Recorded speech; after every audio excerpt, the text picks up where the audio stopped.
C'est toujours avec un grand plaisir que je vous retrouve pour vous présenter l'entretien, ce magazine d'information générale de la 2STV. Pour tourner cette émission, encore une fois, nous avons déplacé nos caméras dans les jardins du WARC, où le directeur Ousmane Sène, à chaque fois que de besoin, nous reçoit volontiers dans cet espace magnifique. Et nous allons parler d'un thème, les blessures de l'Afrique, parce que l'histoire de l'Afrique est marquée par des dominations successives au cours desquelles ses richesses et ses forces ont été exploitées. Ces différentes étapes historiques sont comme des blessures, selon notre invité, qui ont laissé l'Afrique en marge du progrès malgré sa capacité de résilience. On pourrait ainsi résumer le constat fait par notre invité, Mandiaye Diallo, que nous accueillons à cette émission avec plaisir. Bienvenue Mandiaye et surtout merci d'avoir accepté notre invitation. Bonjour à tout le monde, je vous remercie, je suis extrêmement honoré par votre invitation. Monsieur Kane, vous êtes une personne qui nous accompagne depuis que nous sommes enfants. Moi, enfant, je me rappelle bien, avec l'ORTS à l'époque, Oui. J'étais à côté de mes deux parents, c'est de magnifiques souvenirs où on vous regardait à la télé et vous nous accompagniez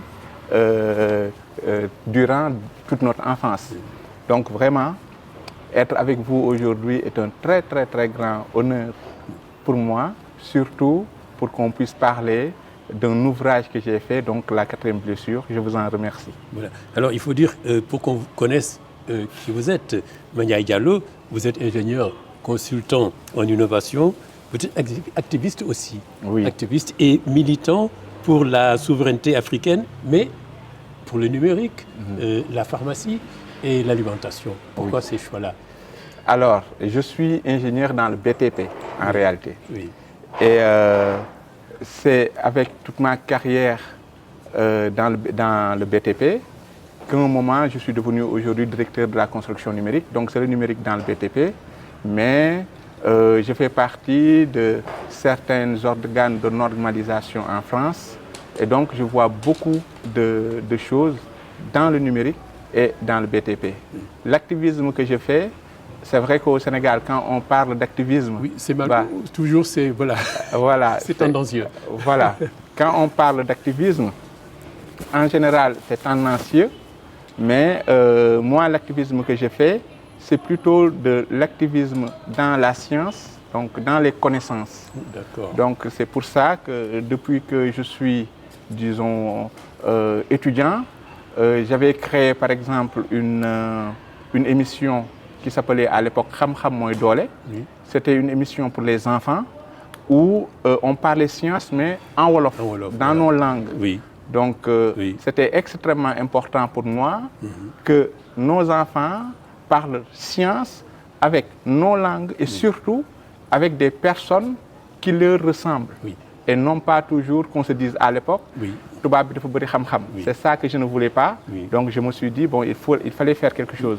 D'ailleurs, donc je comprends mieux pourquoi vous avez mis en exergue, avant de commencer, quand on lit dès les premières pages, une citation à Cheikh Anta Diop qui dit « Un peuple sans science est un peuple sans avenir ». Exactement. Ouais. Cheikh Anta Diop est maintenant un personnage, on va dire, qui a beaucoup d'impact sur ma génération. C'est avec Cheikh Anta Diop qu'on a retrouvé cette fierté noire et donc toute ma génération, chacun essaie d'être à son niveau, un tout petit Cheikh Anta Diop pour mettre une petite poussière dans cette énorme construction africaine que nous devons faire. Oui. Et en plus donc j'ai toujours été activiste dans la science. Par exemple aujourd'hui, mon activisme aujourd'hui c'est plutôt dans la souveraineté alimentaire, la sécurité alimentaire. Oui. La souveraineté numérique c'est mon travail. Oui. Et la sécurité alimentaire, je m'active dessus. Donc là aussi, je crée des pages, je fais des comptes sur les réseaux sociaux, le potager de Mandiaye, où aujourd'hui j'essaie de démontrer que dans une toute petite surface, on peut être presque autosuffisant. Donc cette année par exemple, dans mon petit jardin chez moi, j'ai mis 80 mètres carrés, j'ai découpé 80 mètres carrés chez moi, j'ai mis un potager agroécologique dans mon jardin et j'ai réussi à produire 370 kilos de légumes que ma famille consomme. Donc c'est ça l'aspect sur la souveraineté, l'aspect alimentaire, c'est ça. Pharmaceutique aussi. Pharmaceutique, ça c'est à travers mes écrits. C'est surtout après le Covid. Oui. Je me suis dit que nous sommes aujourd'hui dans un monde où maintenant on a la preuve qu'il peut y avoir des pandémies. Oui. Il faut s'imaginer si le Covid était plus violent que ce que ça a été. C'est cela. Et durant le Covid, je me suis rendu compte que l'Afrique est allée demander à d'autres peuples des vaccins. Ce qui signifie qu'aujourd'hui, nous n'avons pas eu, nous, au Sénégal, par exemple, l'Afrique de l'Ouest, nous n'avons pas de pharmacie assez solide pour, en cas de pandémie, avoir des vaccins africains pour les Africains. Parce que si le Covid était très grave, je peux vous assurer que les Européens allaient se servir. Avant de nous servir ça, nous aurons les restes. Et si jamais c'était très grave et qu'il n'y ait pas de reste, qu'est-ce que nous deviendrons? Donc c'est depuis lors que je me dis que la souveraineté pharmaceutique est extrêmement importante. Et d'ailleurs, aujourd'hui, alors je ne sais pas qu'est-ce qui se passe au niveau pharmaceutique au Sénégal, mais je me dis que le Covid aurait dû être une grande leçon pour que dès l'après-Covid, qu'on commence réellement à faire des recherches pour les prochaines pandémies. Parce qu'on est sûr que les pandémies, maintenant, ça existe. Bien sûr. Alors, votre livre dont nous parlons, alors l'agriculture aussi, hein, parce que je sais que pendant votre voyage d'une quinzaine de jours, là, qui a permis d'ailleurs d'être attrapé pour faire cette émission-là, vous êtes à la Conlate, rencontrer des étudiants pour parler avec eux de domaine agricole, c'est cela? Oui. D'agriculture. C'est des étudiants qui ne connaissaient pas du tout que j'étais dans le numérique, que j'étais ingénieur, etc. C'est des étudiants qui ont vu sur mes réseaux le travail que je faisais sur le potager. C'était des étudiants du Sénégal. Donc ils m'ont contacté, c'était via TikTok. Oui. Et quand ils m'ont contacté, c'était peut-être il y a 1 an, 2 ans. Oui. Et c'est là qu'on a commencé à travailler ensemble parce que ce que je voulais, c'est créer avec un projet, mais scientifique, essayer des choses au Sénégal et faire de telle sorte que ce qui marche, qu'on le note bien et ce qui ne marche pas, on le note. Voilà. C'est-à-dire vraiment quelque chose de scientifique. Et c'est depuis qu'on travaille ensemble, donc là quand je suis arrivé au Sénégal, ils m'ont invité à l'université. Et j'ai été très très heureux de cette invitation-là. Ça fait partie de votre Ça fait partie de mon activisme. Oui, voilà. J'ai toujours considéré d'ailleurs que moi j'avais 2 carrières. J'ai ma carrière, disons, entre guillemets académique, c'est-à-dire ma carrière ingénieur béton, tout ce que je fais au travail, et une carrière véritable qui est mon activisme. Mais c'est toujours un activisme scientifique. C'est cela. Voilà. Très bien. Alors, votre livre, La 4e blessure, pourquoi l'Afrique doit gagner la guerre numérique, avant d'entrer dans le vif du sujet, alors, quand on lit, en fait, votre postulat est que il faut que l'Afrique soit actrice de son destin et non plus à regarder, spectatrice. Oui. C'est ça que vous voulez. C'est ça que je veux, parce que nous avons trop regardé. Oui. C'est-à-dire que quand j'ai commencé à écrire ce livre, à commencer à faire mes recherches, à chaque fois, en tant qu'Africain, je me posais certaines questions que je vais vous poser durant l'émission de toute façon. Nous avons là une histoire technologique qui est extrêmement douloureuse pour nous. Nous, malheureusement, on nous apprend avec les yeux des Occidentaux. C'est normal, nous avons été colonisés. Et donc, puisque nous avons été colonisés, grossièrement, nous étions des Français. Donc, nous regardions avec les yeux des Français. C'est pour ça, les révolutions industrielles, on nous parle de lumière. On nous parle de première révolution, les lumières, etc., etc.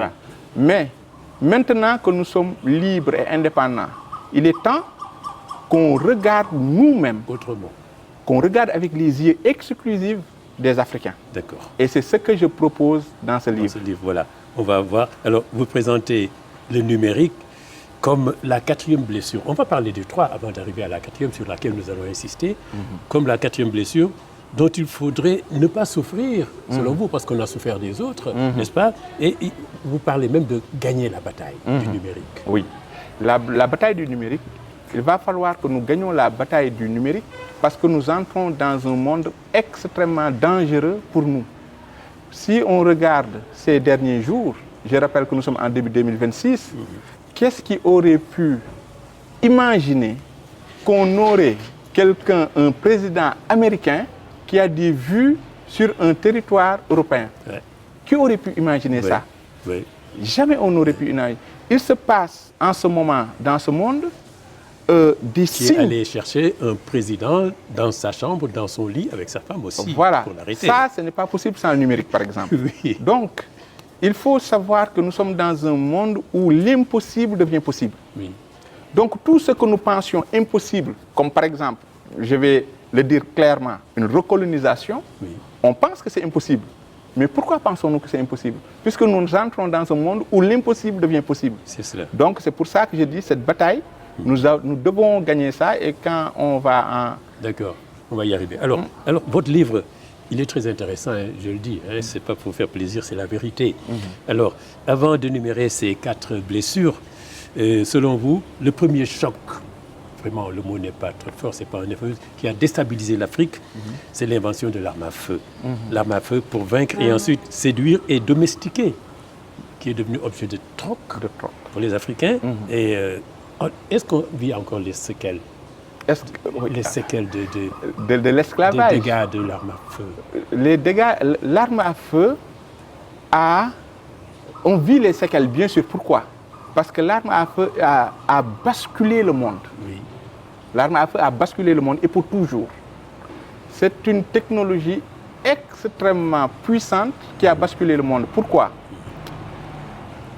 Dès que l'arme à feu a été inventée, la force physique ne comptait plus. Oui. Avant, dans les guerres, on avait celui qui était plus fort ou les plus nombreux qui gagnaient les guerres. Avec l'invention de l'arme à feu, d'un coup, on voit des personnes qui sont faibles physiquement, qui peuvent tuer les plus forts physiquement. Absolument. Et donc, c'est une technologie qui bascule les forces. Et donc, imaginez-vous à la place de nos aïeux. Nos aïeux, ils vivaient leur vie en Afrique, avec nos croyances. Un beau jour, il y a des bateaux qui arrivent. Ces bateaux arrivent avec des hommes blancs, aux cheveux lisses. Aujourd'hui encore, vous êtes africain, je suis africain, on sait que nous croyons en certaines choses. Donc, imaginez, il y a 700 ans, toutes nos croyances. Donc, ces hommes, quand ils arrivent, déjà, il y a un choc psychologique. Oui. Vous vous dites, mais est-ce que ce n'est pas des djinns, en fin de compte? Est-ce que ce n'est pas des hommes surnaturels? Alors, ils arrivent en Afrique. Et pire encore, ils viennent et ils peuvent vous tuer de loin. Et quand ils vous tuent, ils ne vous tuent pas directement. C'est avec un bang, avec un bruit horrible. Il faut vous imaginer à la place de nos ancêtres, mais ça tétanise les gens. Oui. Oui. Donc, nous avons eu peur. Et c'est cette peur qui a fait de nous des esclaves. Oui, parce que vous écrivez que sans l'intervention de l'arme à feu, le commerce triangulaire, l'esclavage, entre l'Europe, l'Afrique et l'Amérique, n'aurait pas pu atteindre une telle ampleur. Bien sûr que non. Parce que, après, nous, c'est vrai que nous serons, je parle de nos aïeux, ils allaient être choqués parce que c'est des hommes blancs, on n'a jamais vu ça, etc., etc. Mais vite, les forces allaient se rééquilibrer. Oui. Parce que s'ils avaient des armes, les mêmes que nos armes, après le nombre fera son effet. Mais c'est avec l'arme à feu que tout a basculé. C'est mon avis à moi, d'après tout ce que j'ai, pour écrire ce livre, toutes les études que j'ai faites, c'est l'arme à feu qui a fait de nous des esclaves. C'est vrai, oui. Vous dites que l'arme à feu a changé le monde. Oui. Connexion avec l'esclavage évident. Exactement. Voilà. Et une des blessures du continent dont vous parlez d'ailleurs, les plus béantes, les plus saignantes. Et c'est une des questions d'ailleurs que je me suis posée.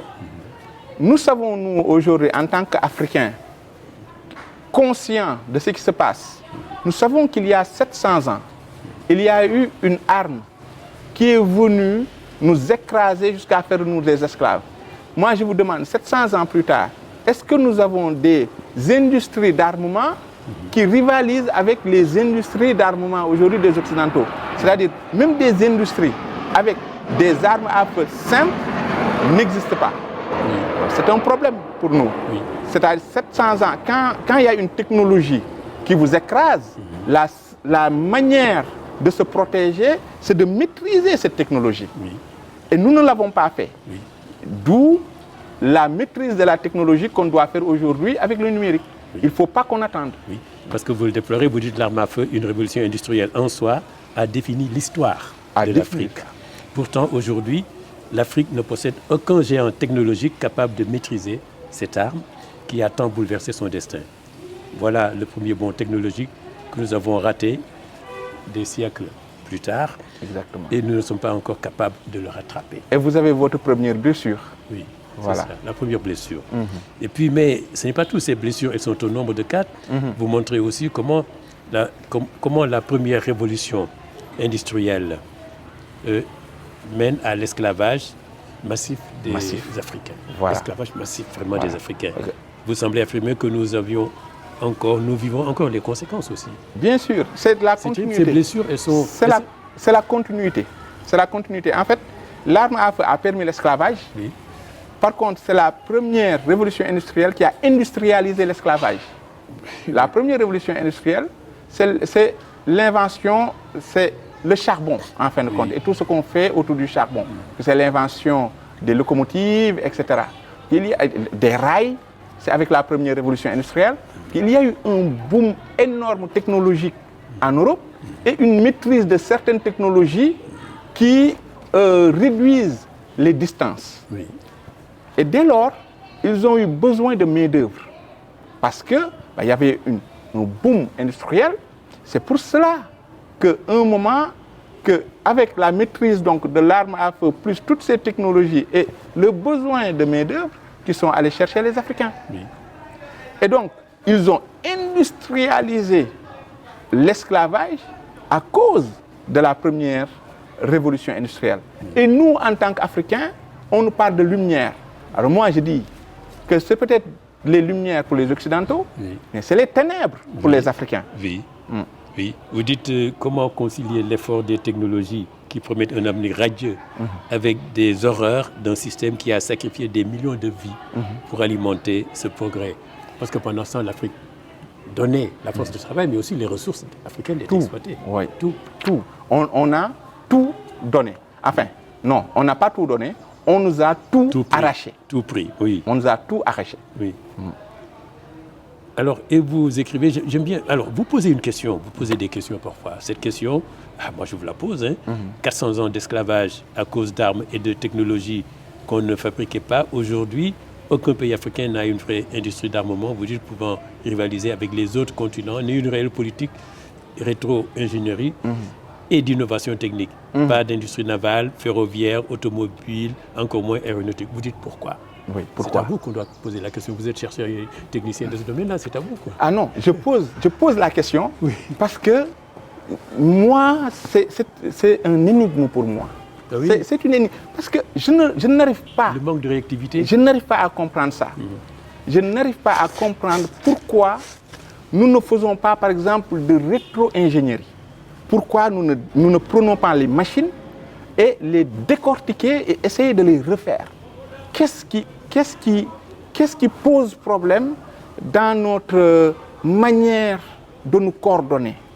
Qu'est-ce qui pose problème? Et donc, ça, c'est toute une réflexion. Je n'ai pas encore la réponse. J'espère juste faire partie des personnes qui ouvrent les yeux aux Africains et même des personnes qui vont pouvoir structurer pour qu'enfin, qu'on ouvre les yeux et qu'on commence réellement à nous poser ces questions et à donner des solutions et surtout à pratiquer les solutions. Surtout sur ce qui nous a fait mal, ce qui nous a porté préjudice. Voilà. Alors, le colonialisme aussi, vous parlez de ses effets nocifs après. Le colonialisme en Afrique, division de l'Afrique lors de la conférence de Berlin, 1884-85. Alors, conséquence, subordination de l'Afrique. Là encore, vraiment, c'est l'Afrique écrasée. Ça, c'est la deuxième révolution industrielle. La deuxième révolution industrielle, c'est extraordinaire quand on regarde les dates. Dans le livre, j'ai mis un tableau de correspondance. Le commencement de la deuxième révolution industrielle, c'est le commencement de la colonisation. La fin de la deuxième révolution industrielle, c'est la fin de la colonisation. Mais c'est cause à effet. Et c'est ce que je dis. Il va falloir qu'on commence à regarder avec les yeux des Africains, exclusifs, sinon on ne s'en sortira pas. C'est, par exemple, aujourd'hui, comme je vous disais, l'impossible devient possible. Moi, je vis en France. En France, aujourd'hui, on a un ancien Premier ministre de Macron qui essaie de nous dire que la colonisation était une bonne chose. On n'aurait pas pensé aujourd'hui qu'une personne en France qui n'est pas de l'extrême droite aurait osé dire ça. Maintenant, il ose dire ça parce que la France est dans une situation difficile. C'est pour cela que nous devons commencer réellement à faire attention. Quand les politiques commencent à essayer tout ce que nous a... Parce que, vous savez, la colonisation, peut-être pour mes jeunes frères ou mes enfants, c'est loin. Mais pour moi, ce n'est pas très loin. Moi, mon père et ma mère sont nés avec la carte d'identité de l'Afrique occidentale française. Ça ne fait pas longtemps. Mon père, Inch'Allah, va regarder cette émission. Il est vivant. Et donc, nous, j'ai une famille, disons, un peu intellectuelle, comme on dit. Ma mère est professeure d'université, mon père aussi est professeur. Et donc, nous, chez moi, l'esclavage, tout ça, on en parlait. Ma mère nous expliquait qu'est-ce que c'est que l'esclavage, c'est quoi la colonisation. Mais pour la colonisation, vous voyez bien qu'il y avait plus de pudeur. Vous sentez qu'il y a des blessures que vos parents ont par rapport à un monde où il y a un peuple qui vient les écraser. Et donc, c'est des choses que nous avons vécues dans notre chair. Alors, si aujourd'hui, 60 ans plus tard, nous avons des ministres français, des premiers ministres français, qui viennent commencer à nous dire que, en fin de compte, c'était une bonne chose, on doit commencer à se poser des questions et à prendre et à avoir un recul et nous préparer. Voilà, c'est ça en fait.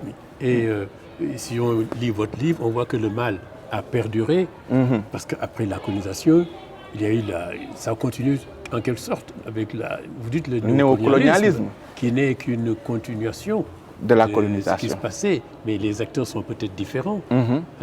Et vous dites d'ailleurs que là, c'est grave parce que c'est la société dans le pays coupée en deux. Il y a des gens nantis dans le pays et d'autres il y a des gens dominants et des gens qui sont dominés, mais dans le même groupe, dans le pays. Encore aujourd'hui. Oui, voilà. Encore aujourd'hui, c'est un legs de la colonisation, du néocolonialisme. Oui. C'est-à-dire que quand la colonisation, la fin de la colonisation, c'est après la Seconde Guerre mondiale. Il y a les pays européens qui se sont entretués, sont sortis exsangues et ont commencé à se dire, OK, il va falloir qu'on reconstruise. Parallèlement, les Africains avaient combattu avec eux, donc se sont rendus compte que c'est des hommes, et même de temps en temps, se sont rendus compte qu'ils étaient plus valeureux que leurs frères d'armes. Parce que, en fait, quand on est frère d'armes, ça casse le racisme. Oui. Donc quand les Africains sont revenus, ils se sont rendus compte qu'ils ne sont pas des sous-hommes. Ils ne sont pas des sous-hommes. Ils ont eu des frères d'armes blancs. Donc tu ne peux pas dire que ton frère d'armes est supérieur et l'autre frère d'armes ne peut pas dire qu'il est supérieur. Et donc, nous avons commencé à dire maintenant, nous voulons notre indépendance. Et puisque l'Europe était déjà affaiblie par la Seconde Guerre mondiale, c'est comme ça qu'ils nous ont donné les indépendances, c'est comme ça qu'ils ont accepté les indépendances. Mais tout en gardant quand même la part du lion sur nos ressources. Et vous écrivez que le néocolonialisme, comme une autre blessure subie par l'Afrique, parce que justement à cause de quoi? La mauvaise gouvernance, la corruption, n'est-ce pas? Et puis ce fossé social qui a été creusé dans les États post-coloniaux. Rien ne change en fait. Disons que nos leaders de l'époque, qui étaient réellement des indépendantistes et qui voulaient réellement que la richesse des Africains reste en Afrique, se sont fait tuer. Oui, vous les citez. C'est aussi simple. Oui. Nous nous rappelons de Thomas Sankara. Oui, vous citez. Nous nous rappelons de Lumumba. Ils sont dans le livre. Si vous regardez l'histoire de Mandela, 27 ans de prison. Oui. Donc, c'est Mais si on revient à la technologie, sans la technologie qu'ils avaient eue après la Seconde Guerre mondiale et la force technologique, ils n'auraient pas pu faire ce qu'ils ont fait. Ils ont pu assassiner nos leaders, mettre des hommes de paille pour garder la main sur l'Afrique à cause de la technologie. C'est cela. Donc, en fait, la technologie, on vient, tout ce qui arrive aux Africains, on revient toujours à la technologie. Voilà, c'est votre postulat. C'est mon postulat. Et vous dites pour exorciser quand même Mandiaye Diallo et tirer les leçons de ces traumatismes, que peut-on faire? Essayer de montrer et réécrire l'histoire, comme des chercheurs comme vous le font, ou bien alors, quoi encore? En réalité, je ne réécris pas l'histoire. Quand on lit le livre, ce que je dis, c'est la stricte vérité. C'est des faits. Moi, je ne suis pas historien. Moi, je suis un technicien. Je suis un technicien. En fait, l'histoire, comment nous l'avons appris, n'est pas... L'histoire est toujours écrite par les vainqueurs. Quand on vous fait esclave, et en même temps on vous dit c'est la période des Lumières, vous faites quoi? C'est ça. Donc, en fait, l'histoire, c'est des points de vue. Moi, ce que je veux, c'est juste qu'on commence à regarder avec le point de vue des Africains, et strictement des Africains. Maintenant, après ce néocolonialisme, c'est là qu'on entre dans la troisième révolution industrielle. D'accord? La troisième révolution industrielle, c'est la révolution numérique. Oui, on va y arriver, mais quand même, avant d'y aller, alors dites-moi, vous voyez l'après-indépendance comme le piège d'une liberté contrôlée. Contrôlée, hein? Oui. Une liberté contrôlée. Oui, c'est ce dont je parlais depuis tout à l'heure. C'est le fait de prendre la part du lion en mettant des hommes de paille dans les pays africains et en assassinant les leaders qui étaient, eux, pour l'indépendance réelle de l'Afrique. C'est ça dont je parle. Donc nous avons raté beaucoup de révolutions technologiques. Nous avons raté... Qui nous ont asservis. Qui nous ont asservis. Vous savez, une révolution... Une fois, j'étais dans une conférence et le conférencier m'avait dit quelque chose qui m'a marqué. Il avait dit que quand un peuple rate une révolution technologique, d'un coup, tu es en retard de 100 ans. Ah. D'un coup. C'est-à-dire que vous ratez la révolution, vous êtes en retard de 100 ans. Parce que les autres qui ne ratent pas la révolution, ils sont dans le train et le train va vite et vous restez sur place. Vous ratez 100 ans.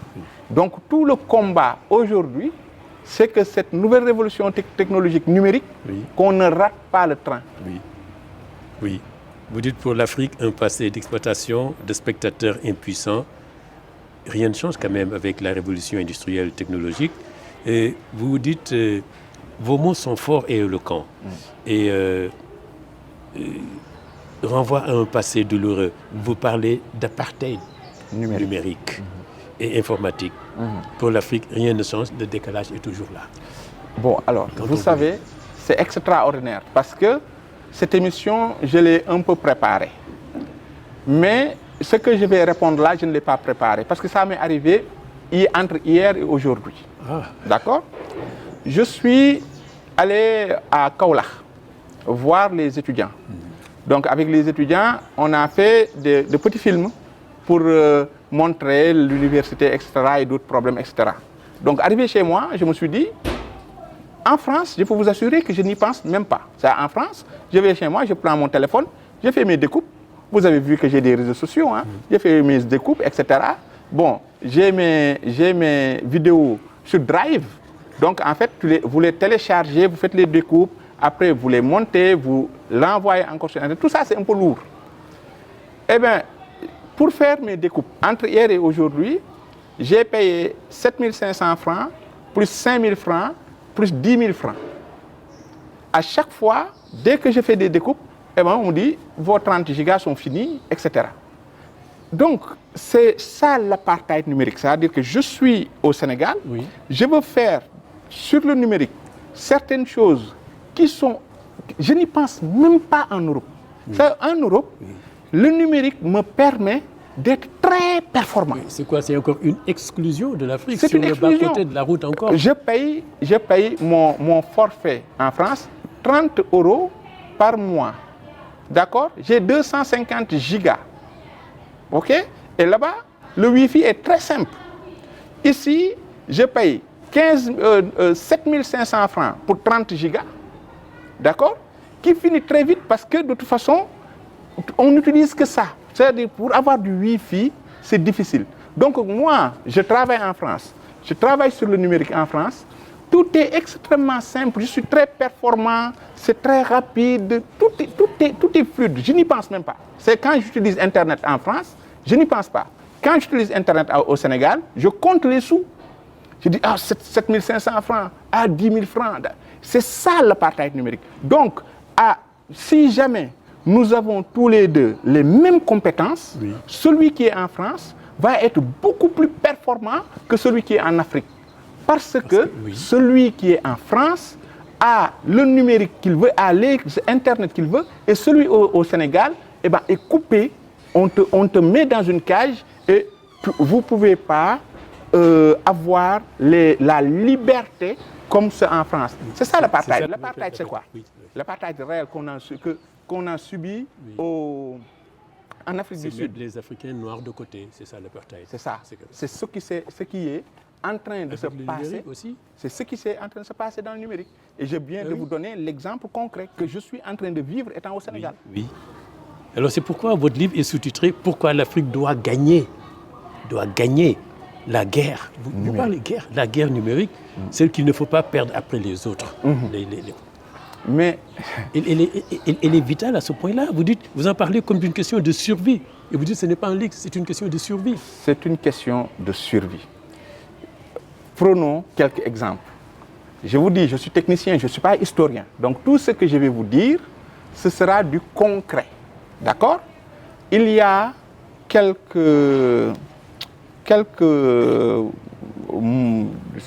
mois, peut-être 1 à 2 ans, il y a moins de 2 ans, ce que nous avons vu, vous êtes journaliste, vous avez dû suivre, quand les beepers du Hezbollah ont explosé. Les Hezbollah, ils ont pensé aller acheter des beepers, ils ont pensé aller l'acheter je ne sais pas où, mais ils n'ont pas pensé qu'ils allaient acheter ça chez leur ennemi. Qu'est-ce qui s'est passé? En fait, ces beepers, c'est leur ennemi qui leur avait vendu ces beepers. Donc déjà, ils ont gagné de l'argent, leur ennemi. Hein? Oui. Premièrement. Deuxièmement, ils ont mis des bombes dans les beepers. Oui. Et ils ont attendu le moment venu. Oui. Un beau jour, quand le moment était venu, ils ont appuyé sur un bouton, des dizaines, je ne sais même pas si ce n'est pas des centaines de morts. Oui. C'est parce que le Hezbollah n'est pas souverain numériquement. Vous savez, oui, parce qu'ils n'ont pas les moyens. Aujourd'hui, nous avons pendant nos fêtes de l'indépendance, je ne parle pas que du Sénégal, le Sénégal comprimé, toute l'Afrique. Vous voyez nos chefs d'État très fiers sur des camions, ils font ça, on montre nos armes, etc. Mais ce que je dis dans le livre, c'est que les Africains ne sont autorisés qu'à s'entretuer. Si on prend un avion aujourd'hui, un avion de chasse, de guerre, on se dit, allez, on va aller combattre un pays africain. Là, l'avion, ça va marcher, nickel. Tant qu'on s'entretue, l'avion, ça va marcher.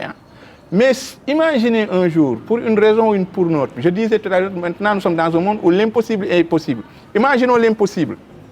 Imaginons l'impossible et qu'on dise maintenant, vous, le Sénégal, on va vous recoloniser, sans nous le dire, mais en le faisant. Donc, un moment, on se dit non, c'est ça, on ne veut pas. Et qu'on prenne nos avions, tout fiers, pour aller combattre un pays occidental. Moi, je peux vous assurer que l'avion va se piloter tout seul, là-bas dans le pays occidental, va revenir à Dakar et va nous lancer des bombes. Pourquoi? Parce que nous n'avons pas la maîtrise de ces technologies. C'est pourquoi vous dites que les chefs d'État qui sont fiers devant le défilé du matériel militaire, ils n'ont pas du tout le droit d'être fiers de ce matériel. Ben non. On enrichit d'autres pays qui ont la maîtrise de cette technologie. Oui. Qu'est-ce qu'on a à être fier? Moi, je préférerais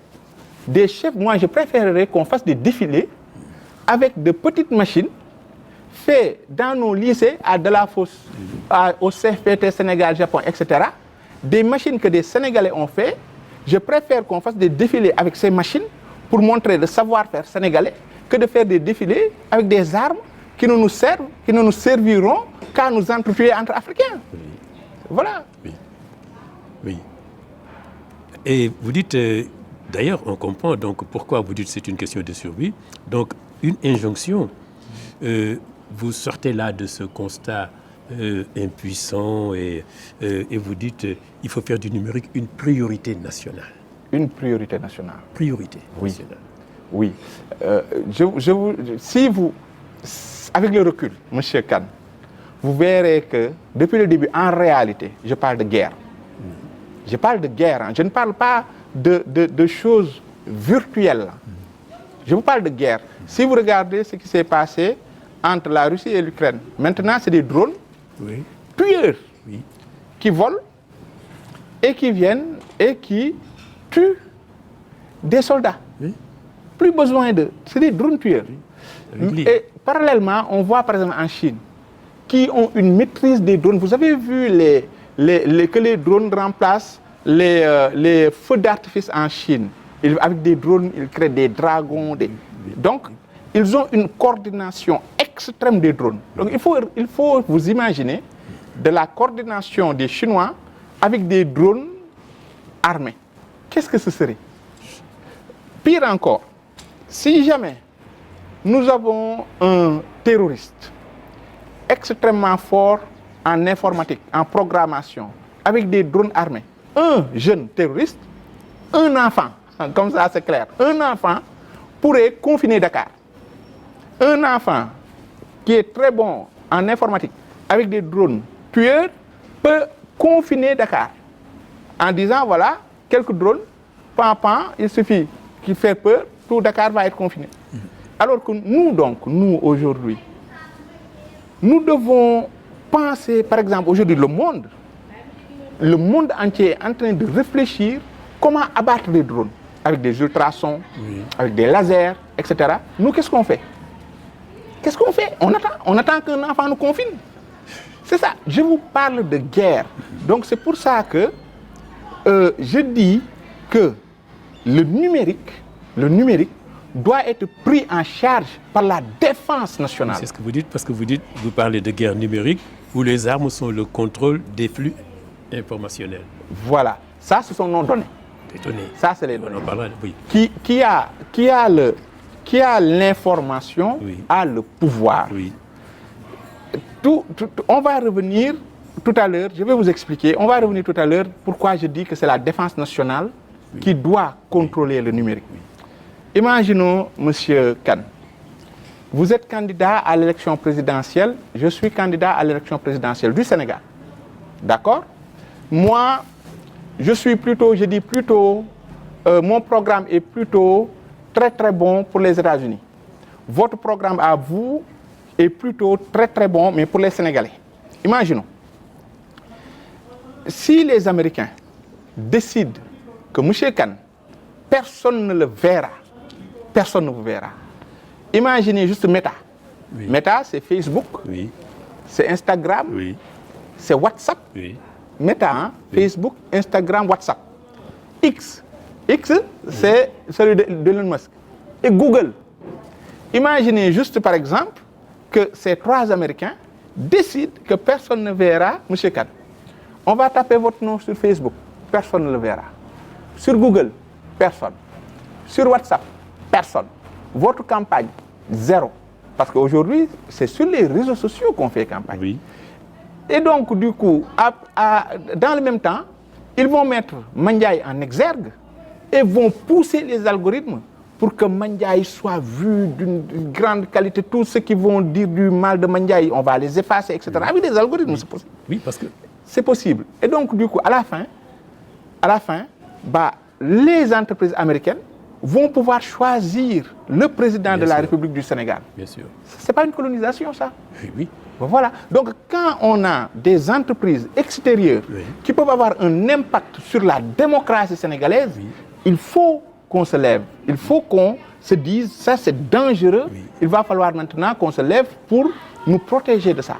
C'est pour ça que pour moi, c'est la défense nationale. Parce que depuis que le monde est monde, tout État ou royaume, c'est la défense, c'est l'armée, qui prend en charge la défense des royaumes. Aujourd'hui, le numérique, on doit le regarder comme une défense nationale. On ne doit pas regarder ça comme du virtuel. Oui. Toutes nos données, toute notre manière de voir, de faire, etc., tout ça, aujourd'hui, les algorithmes peuvent influer dessus. Ça dépend des propositions que vous faites sur lesquelles nous reviendrons un peu plus tard. Mais je voudrais insister sur ce plan-là. Oui. Vous alertez, Mandiaye Diallo, obstacle du rêve de souveraineté de l'Afrique. Ce que vous dites, la concentration de pouvoir numérique en Occident.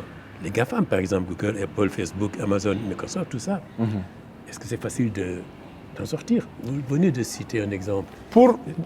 L'exemple que j'ai cité est très parlant. Oui. C'est difficile pour un seul pays. Oui. C'est pour cela que pour moi, mon avis, est qu'aujourd'hui, il doit y avoir une union des peuples, je ne sais pas de quel peuple, mais il va falloir que les Africains arrêtent de dormir et s'unissent pour légiférer.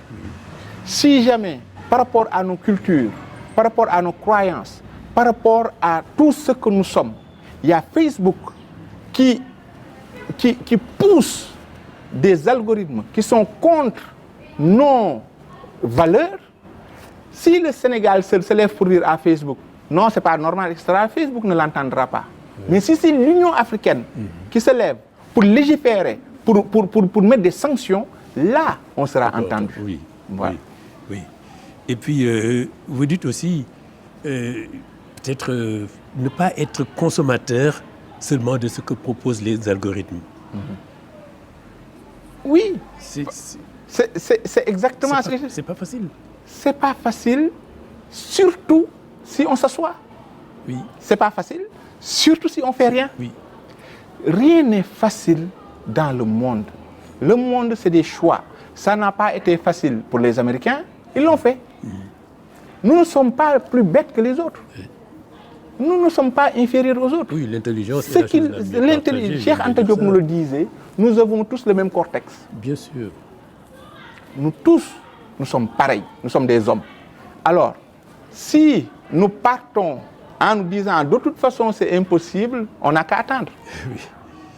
Il va falloir qu'on se lève. Mon avis est que notre génération et la génération de nos petits frères et de nos enfants doivent complètement changer de vision de ces choses-là. On doit commencer. La Chine l'a réussi à 50 ans. 50 ans, c'est rien dans une histoire humaine. C'est rien dans l'histoire d'un pays. Moi, je suis certain que si nous posons des programmes aujourd'hui de rétro-ingénierie, je suis certain que dans 50 ans, nous aurons nos avions. Oui. Mais il va falloir le commencer, sans nous dire que c'est impossible de toute façon. Est-ce qu'il y a eu un faux départ, si je peux me permettre, pour l'Afrique? Parce que Mandiaye Diallo, vous dites que le vrai pouvoir aujourd'hui, c'est la donnée. Et l'Afrique laisse partir ces données. Oui, parce que ça nous est tombé dessus. C'est un faux départ déjà? C'est pas un... On peut dire que c'est un faux départ. Le faux départ pour moi, c'est quoi? C'est si on ne se lève pas, maintenant qu'on est conscient. Oui. Mais quand quelque chose vous tombe dessus, de toute façon, ça te tombe dessus. Je veux dire, moi, quand j'étais jeune et que Facebook, au début de Google, moi, j'étais extrêmement content. J'avais un mail, j'avais jamais eu de mail, donc je n'écrivais plus de lettres par distance. Tout ça, tu consommes parce que c'est magnifique. C'est une innovation extraordinaire. Il faut juste vous rappeler, hein, au début, moi, quand je suis allé faire mes études, mais c'est des lettres qu'on écrivait. Oui. Des lettres, France, Sénégal, t'attends les lettres, etc. Je me rappelle encore, quand mon frère est parti faire ses études en Chine, je me rappelle des lettres qu'on lui écrivait. On lui écrivait des lettres, on attendait le retour des lettres, ça venait, mais c'est des semaines. Oui. Maintenant, Google est arrivé, on a eu Gmail, à l'époque Yahoo, etc. On a eu des mails, etc. Donc, on a commencé à consommer. On a commencé à consommer sans nous rendre compte que tout cela, c'est dans des serveurs qui sont à l'étranger. Ce qui signifie que tout est secret, tout est secret, tes mails, tes correspondances, etc. Il y a un serveur aux États-Unis où il y a des gens qui peuvent faire tout ce qu'ils veulent avec. Et ces gens-là, à un moment, se sont dit, voilà le filon, maintenant ces personnes-là, ils ne payent rien, mais nous, on va vendre toutes ces données-là avec aux entreprises qui vont maintenant les connaître et pouvoir faire des pubs sur eux, etc. etc. Mais maintenant qu'on est conscient, maintenant, il va falloir se réveiller et faire quelque chose. Oui, d'autant que vous dites la donnée est précieuse, parce que vous dites la donnée, c'est comme le nouveau pétrole, massivement exploité par les multinationales. Voilà. La donnée... C'est des entreprises richissimes. Oui. Vous voyez, par exemple, un moment, tous ceux qui ont, par exemple, Facebook, Mark Zuckerberg, c'est un des hommes les plus riches au monde. Elon Musk, pareil, tous ces manias-là, Amazon, pareil, les GAFAM.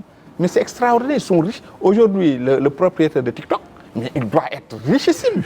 Parce que ce qu'ils vendent, en fait, ils nous vendent, c'est nous la marchandise. C'est nous la marchandise.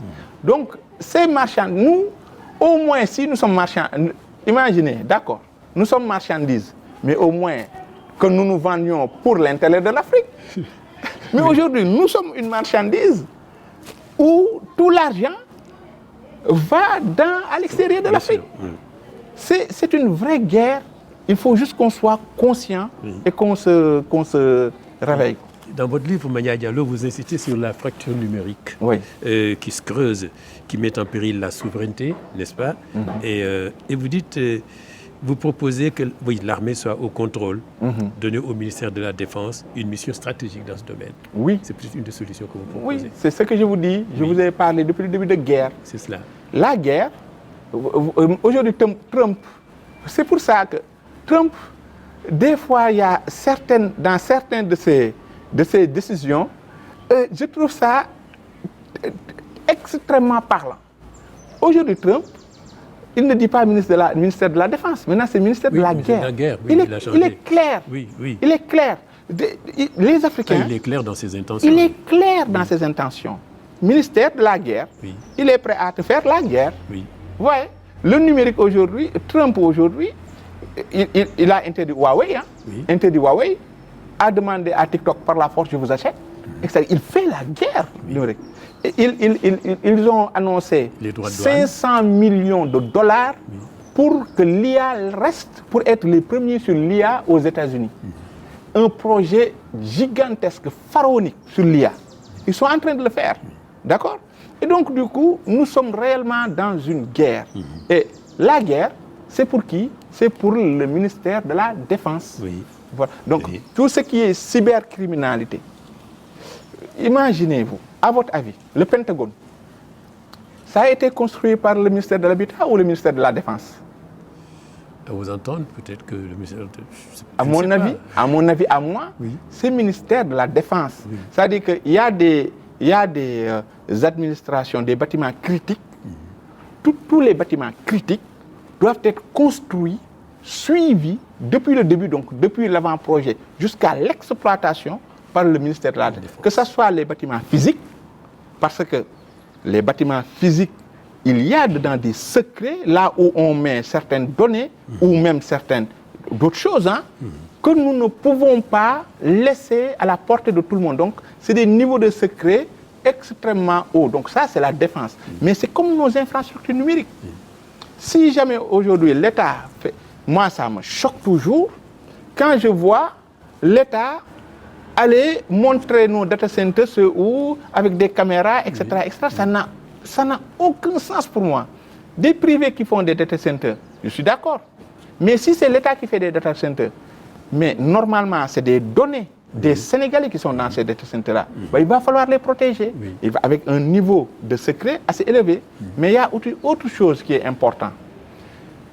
On ne peut pas faire de rétro-ingénierie sans espionnage. On ne peut pas. Donc, par exemple, pour tout ce qui est rétro-ingénierie, c'est à l'armée de s'en occuper. Il y a tout ce qui est information et désinformation. Est-ce que vous vous rappelez, il y a quelques mois, au Népal, il y a le Premier ministre, si je me rappelle bien, qui a coupé les réseaux sociaux. Il y a une révolution, il est tombé. Donc, bon, bien sûr, il y a beaucoup de problèmes au Népal. C'était la goutte d'eau qui a fait déborder le vase. Mais c'est quand même une goutte d'eau qui vient des GAFAM. C'est ça qui est extraordinaire. Et donc, nous, aujourd'hui, on a un vrai problème de désinformation. il y a quelques, ça fait pas longtemps, je ne vais pas dire mois, mais années, il y a eu une vraie guerre d'information entre les autorités maliennes et les autorités françaises. Une vraie guerre de désinformation. Donc, l'information, il va falloir que nous suivons ça, mais surtout la désinformation. Oui, c'est ça La désinformation peut venir de partout. La désinformation, ça fait partie de la guerre, comme toutes les guerres. Absolument. Et donc, cette désinformation-là, mais c'est le ministère qui nous défend, qui doit être là pour nous protéger de ça. Oui. Je ne dis pas qu'il faut décharger les ministères du numérique. Mais il y a une branche extrêmement importante, c'est à l'armée de s'en occuper. Les missions stratégiques. Les missions stratégiques, c'est à l'armée de s'en occuper. Mais quand même, en dehors de cet aspect militaire, le numérique peut aussi apporter des solutions à des problèmes culturels, d'éducation, avec ce que vous appelez la grande révolution de l'intelligence artificielle. Oui. Alors, l'IA a deux faces. Il faut faire extrêmement attention à l'IA. L'IA a une face magnifique où l'impossible devient possible et une face ténébreuse parce que l'intelligence aujourd'hui artificielle peut réellement remplacer beaucoup de métiers. Je vais vous donner des exemples. Oui. Dans mon travail, on a besoin il y a 2 ans, on commençait à se dire, OK, là, on est full, on a besoin d'embaucher. D'accord? Dans un métier X, on avait besoin d'embaucher. L'IA est arrivée et je me suis rendu compte que ceux qui étaient dans ce métier X gagnent maintenant 30 à 60% de temps. Et donc, si j'embauche, ils n'auront plus de boulot. Donc, je n'ai pas embauché. Je n'ai pas embauché parce que, concrètement, ce que nous faisions, disons, en 8 heures, maintenant, nous le faisons en 6 heures. Donc, si j'embauche quelqu'un d'autre, il y a 4 heures où on ne saura pas quoi faire. Donc, on commence à réfléchir de comment maintenant on équilibre ça. Ce qui se passe, c'est que l'IA ne remplace pas la personne qui est déjà sur place. L'IA remplace, en fait, les générations qui arrivent. C'est ça le problème, parce que... Faire prendre garde que l'IA ne rende pas ces personnes inutilisables. Non, non. Parce qu'il y a des métiers, je me rappelle, j'ai fait une émission avec Souleymane Bachir Diagne, il me disait, Sada, il y a des métiers, on ne peut même pas imaginer que de nouveaux métiers vont... Oui, mais on ne peut pas l'imaginer. C'est cela. Ils ne sont pas là, alors que pourtant, ceux qui sont remplacés sont déjà là. Donc, en fait, c'est ça, en fait. Nous tous, quand vous écoutez les futurologues, quand vous écoutez les scientifiques, etc., ils vous disent, c'est vrai, que dans toute révolution industrielle, c'est normal, il y a des métiers qui vont arriver, mais on ne sait pas encore ces métiers-là, qu'est-ce que ce sera. Parce que de toute façon, c'est nouveau, donc on ne sait pas. Mais l'IA, les métiers qui remplacent sont déjà là. Les métiers que ça remplace sont déjà là. Je vais vous, en tant que journaliste, et je vois à côté de vous des techniciens. Moi, je m'y connais un peu sur tout ce qui est médias, etc., motion design, etc. Et j'avais un problème que j'avais tout quand je faisais Xam-Xam Moy Doole, parce que quand je faisais Xam-Xam Moy Doole, je faisais tout, parce que j'étais obligé d'apprendre des logiciels. Vos techniciens doivent savoir les After Effects, Photoshop, etc. Bref. Et il y avait un métier que je n'ai jamais pu remplacer moi. C'est l'ingénieur du son. Les gens ne se rendent pas compte, mais vos techniciens pourront le dire, le son est plus important que l'image. Parce que quand on a une télévision, on peut quand même écouter. Par exemple, quand on est à la radio, on entend, c'est le son. Le son est important, c'est beaucoup plus important que l'image. Mais le son est difficile, quand le son a des problèmes, c'est extrêmement difficile de le régler. En tout cas pour moi, c'était vraiment difficile. Aujourd'hui, en un clic, je connais moi personnellement des IA. Vous prenez n'importe quelle vidéo, vous le mettez dedans, en un clic, vous attendez 5 minutes et le son sort. Notre interview là, ce sera comme un studio. C'est extraordinaire. Et donc du coup, moi à l'époque, j'essayais toujours d'envoyer mes vidéos au Sénégal pour dire hey, mon gars, est-ce que tu peux, s'il te plaît, me refaire? Et puis, OK, on fait un petit contrat, je te paye, tu me fais mon son. Maintenant, j'en ai plus besoin. Et le problème est que je paye une entreprise qui est aux États-Unis pour remplacer un technicien au Sénégal. C'est la réalité. Oui. Mandiaye Diallo, nous approchons de la fin de l'émission. Mais alors, donc, cette grande révolution de l'IA, ça pourrait quand même être un tournant historique pour l'Afrique, peut-être. Parce que, dites sur les problèmes éducationnels, culturels, et parce que vous présentez l'IA dans votre livre comme un outil de transformation de nos sociétés. C'est un outil de transformation parce que c'est là que l'IA peut être intéressant pour nous. Parce que l'IA aussi peut nous permettre de développer très rapidement ce dont on avait besoin et qui était beaucoup trop cher, par exemple sur toutes les applications. Oui. Aujourd'hui, les applications pour nos ingénieurs, les applications pour tous nos métiers, qui étaient extrêmement chères, c'était aussi un apartheid numérique. Moi, je suis dans le bâtiment. J'ai toujours, en tout cas avec mes projecteurs, les dessinateurs, ils ont toujours travaillé avec AutoCAD, par exemple. AutoCAD, par année, ça coûte 6 000 €. Donc, 6 000 € en France, ce n'est pas 6 000 € en Afrique. En France, une entreprise qui sort 6 000 €, l'impact ça a, et l'impact qu'a une entreprise en Afrique qui sort 6 000 €, là, il y a un problème. Par contre, avec l'IA, peut-être que ce sera un peu plus facile pour les techniciens en Afrique de créer leur AutoCAD. Ça, c'est un exemple que je donne, mais il y a 1 million d'autres exemples. Oui. Mais sous condition, comme toujours ce que je dis, qu'on essaie de maîtriser la technologie. Oui. C'est-à-dire aujourd'hui, on utilise l'IA, ChatGPT, DeepSeek, etc. Demain, il va falloir que ça soit un DeepSeek africain. Voilà. Oui, vous écrivez l'intelligence artificielle, si elle est comprise, domestiquée, orientée vers nos besoins réels, peut devenir le plus grand levier d'émancipation depuis les indépendances. Exactement. Donc vraiment l'IA, voilà. Alors, votre livre, Mandiaye, quand on le lit, alors c'est quand même une incitation à entrer, mais à entrer avec hardiesse, dans le train déjà lancé de l'IA. Vous dites ne pas être le dernier à entrer dans le train. Il ne faut pas qu'on soit les derniers. Il ne faut pas qu'on soit les derniers. En fait, ce dont j'ai peur, Oui. c'est que, vous savez, je vous dis qu'il y a 700 ans, l'arme à feu a fait de nos ancêtres des esclaves. 700 ans plus tard, il y a un Mandiaye Diallo qui est là en train de vous poser une question. Est-ce que nous avons des industries d'armement qui maîtrisent l'arme à feu? Oui. Et en tant qu'Africain, entre vous et moi, vous savez que non. Et il y en a, moi, j'ai fait des recherches. Il y a quelques pays qui ont quelques industries d'armement, mais ça n'a rien à voir avec l'Europe. Ce dont j'ai peur, c'est que dans 700 ans, qu'il y ait un Mandiaye Diallo qui, avec un Saad Khan, qui va dire, Monsieur Khan, est-ce que 700 ans plus tard, nous maîtrisons l'IA et ce Monsieur Khan dit non. Oui. C'est ça, en fait, le sujet. Oui. Voilà. Oui. Alors, l'Afrique a sa carte à jouer, de toute façon, dans cette...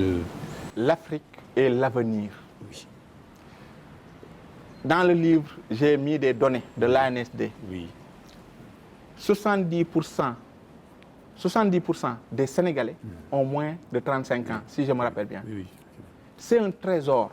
Nous sommes dans un monde où nous avons des peuples qui déclinent.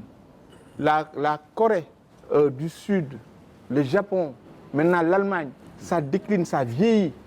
Alors que nous, très clairement, nous sommes extrêmement jeunes, l'énergie est en Afrique. Et donc nous ne sommes pas du tout dans notre déclin. Donc de toute façon, eh ben, nous sommes l'avenir. Oui. Maintenant, le sujet c'est quoi? Comment tous ces jeunes ne se transforment pas en bombes en retardement? Parce que des jeunes sans formation, sans travail, c'est une bombe à retardement. Vous l'écrivez. Et donc, c'est pour ça que les solutions que je donne, c'est pour ça que je donne des solutions concrètes dans le livre pour l'emploi. Pour l'emploi, je donne des solutions concrètes. Pour la formation, je donne aussi des solutions concrètes. Et comme je vous dis, ce n'est c'est pas de la théorie, je suis un technicien, Oui. je ne suis pas un théoricien. Oui. Et donc, c'est ça. Oui, et le technicien que vous êtes dit, cette formule-là, c'est une conviction, un appel que vous lancez, une formule, posséder nos données pour posséder notre avenir. Voilà. Ça, c'est la parole du technicien. Ça résume tout. Hein? L'information, Oui. c'est le pouvoir. Oui. Aujourd'hui, toutes nos données, M. Khan, aujourd'hui, Google peut vous dire tous les mois tout votre trajet. Vous êtes parti de là, après là, vous avez déjà essayé de le voir, votre trajet Google, mais il vous le dit. Vous avez été là, après vous avez été là. Pourquoi? Parce que vous avez un téléphone dans votre poche. Ce téléphone-là, ça a été fait avec un logiciel dedans, voilà, qui permet de savoir où est M. Khan partout. Mais ça, c'est le pouvoir absolu. Oui. Donc, ce sont ces données-là que nous devons maîtriser. Oui. Ce sont ces données-là qui doivent être dans nos propres data centers. Oui. Ce sont ces données-là que nous devons protéger. Parce que, parce que le monde est incertain. Oui. Le monde Vous est parlez incertain. aussi, pour terminer, de gouvernance numérique Oui. avec différents acteurs, des chercheurs, citoyens lambda, tout le monde, quoi. Oui, une intégration africaine, Oui. une union Oui. où le numérique aujourd'hui touche tout le monde, Oui. du pêcheur au prof, en passant par l'ingénieur, mais tout le monde est touché par le numérique. Donc cette gouvernance-là, bien sûr, quand on doit un jour en discuter réellement et légiférer contre, et là je pèse mes mots, contre ces GAFAM et ces géants technologiques, il va falloir intégrer tout le monde et qu'on réfléchisse tous ensemble. Et puis comme une mise en garde, parce que je vois moi comme ça, ce livre, vous dites, le livre au-delà d'être, c'est pas seulement un constat d'échec de l'Afrique face à toutes ces révolutions qui l'ont marginalisé, mais plutôt un appel à l'action, une action individuelle et collective. C'est ça que vous... Le livre n'est pas... C'est vrai que dans une émission, on ne peut pas lire chaque page d'un livre. Oui. Donc, c'est vrai que quand je parle, dès qu'on parle des 4 blessures, ça paraît très pessimiste. Oui. Mais il faut savoir que les 4 blessures, c'est la moitié du livre. Oui. L'autre moitié, c'est des solutions, c'est des réflexions. Oui. Donc, je suis quand même très optimiste. Il ne faut pas que les gens pensent que le livre est pessimiste. Oui. Le livre est optimiste. C'est juste que... Réaliste aussi. Réaliste. Oui. Il va falloir qu'on comprenne le taureau par les cornes. Oui. Et ça, c'est tout de suite. On n'a plus le temps, Oui. c'est tout de suite. Et surtout, vous dites, pourquoi gagner la guerre du numérique? Vital. C'est vital. C'est vital. Voilà. C'est vital. Moi, on m'a appris, alors je ne vais pas le dire en Wolof pour ne pas le hacher, mais ce qu'on m'a appris, c'est que si pour une raison, vous avez été écrasé, mis en esclavage, Oui. colonisé, pour cette même raison, si cette même raison arrive, si vraiment vous n'êtes pas préparé, Oui. c'est parce que vous êtes fou. Et je pense, et j'espère que nous ne sommes pas fous. Parce que nous avons les moyens, nous avons la jeunesse, nous avons tout ce qu'il faut aujourd'hui pour monter dans le train et ne pas rater cette 4e révolution industrielle.